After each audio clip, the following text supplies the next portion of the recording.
As I have told you, Kasoma Farouk of Uganda is putting a caveat on the number about the impact of Napoleon on Europe. On what? On Europe. So, now we are going to see his impact on Europe anyway. So, we are like saying today, as in great discussion, we are saying that Napoleon Bonaparte rose to power in France in November 1799 after carrying out a successful military coup d'etat against the Directory government.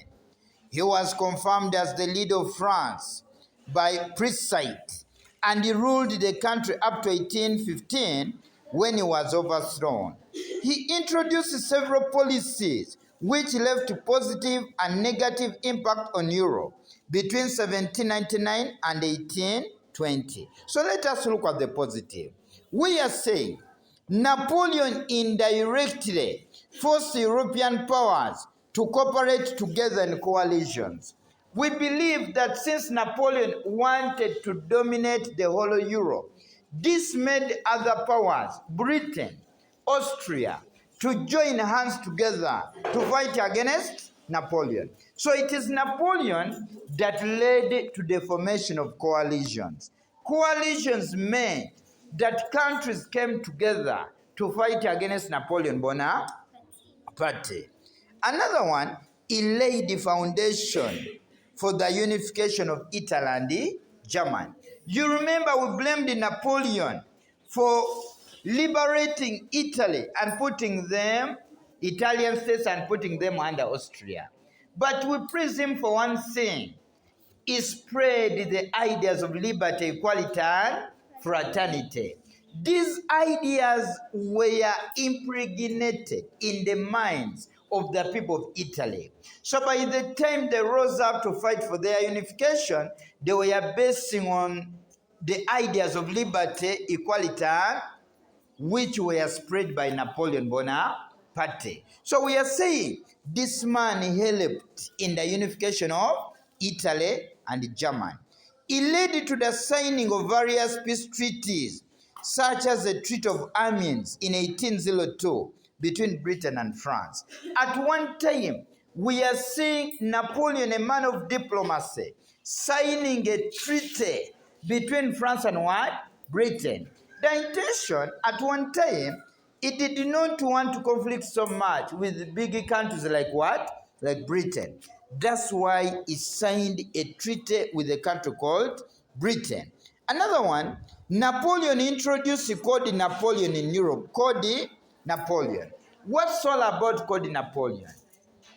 These were laws that were supposed to guide the country called France, but they had a great impact on Europe because other European countries copied the same codes altogether. They started applying the same codes in their countries. That's why we are saying Napoleon impacted the whole of Europe. Another one, he contributed to the calling of the Congress of Vienna of 1814-15.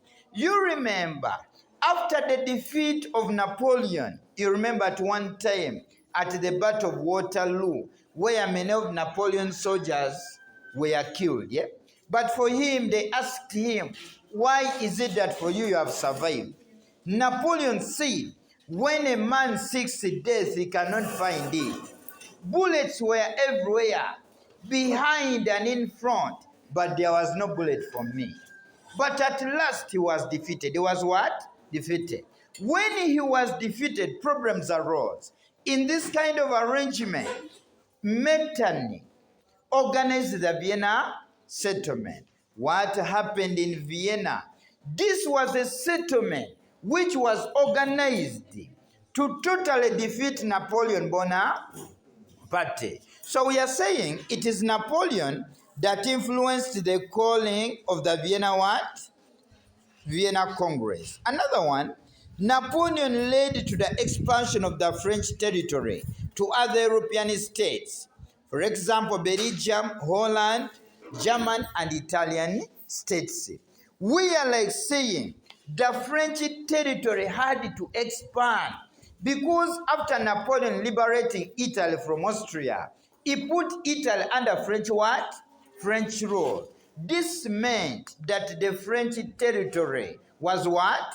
Expanded. So we are praising a man called Napoleon Bonaparte. Mind you, the man we are looking at today, at one time he said, a normal man sleeps for only 2 hours, a woman 4 hours, and a fool 8 hours. Another one, he liberated various states from imperial rule. For example, Italian from Austrian rule. At one time, Austria controlled the Italian states, but it was Napoleon Bonaparte who liberated Italy from Austria. That's why we are saying the man had a great impact on Europe. Another one, he contributed to the rise to prominence of Metternich.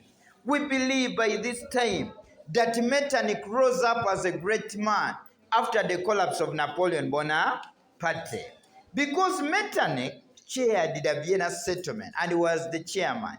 By the way, the first meeting took place in his house. Don't ask me whether his children were there, but the first meeting took place in his what? His house. So by this, we are like saying today that it is Napoleon who led to prominence of big names like a Prince Metternich. You know, Napoleon dominated the period 1799 to 1814. Metternich dominated the period 1815 to 1848. That period was called Metternich era. No one was supposed to talk except Prince Metternich. Another one, we are saying that after looking at the positive side, of course we need to know the negative impact of Napoleon. Because our question says, assess the impact of Napoleon I in Europe between 1799 and 1820.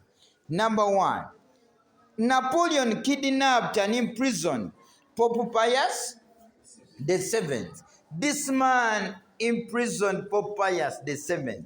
You remember, Napoleon introduced the continental system where he refused the countries to trade with Britain. After failing militarily to defeat a country called Britain, he designed an economic strategy where he refused the countries to trade with what? Britain. His intention was he wanted Britain to kneel before him. But what happened? Of course, continental system brought so many problems. So by this, we are like saying today, Napoleon contributed to the imprisonment of the Pope. Since the Pope refused the continental system, Pope Pius VII, he was what? Imprisoned.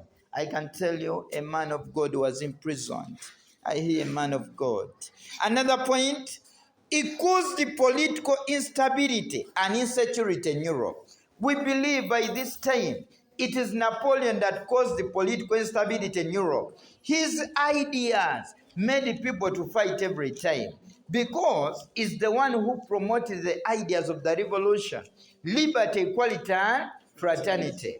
Mind you, it was because of these ideas that people revolted in 1830. People revolted in 1840 what? 48. This meant by this time that the man led to instability in Europe.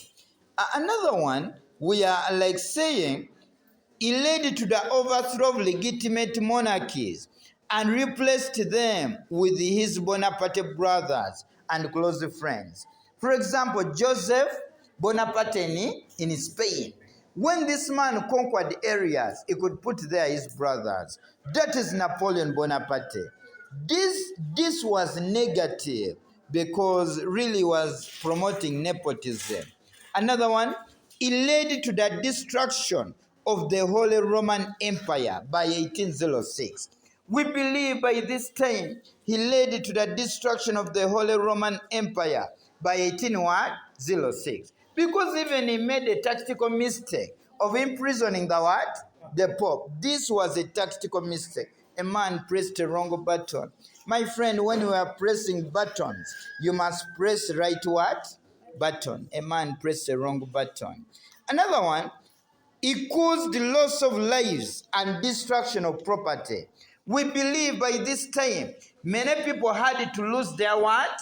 Lives, and properties were destroyed. Of course, because of the endless wars of Napoleon Bonaparte, we are seeing so many properties were what?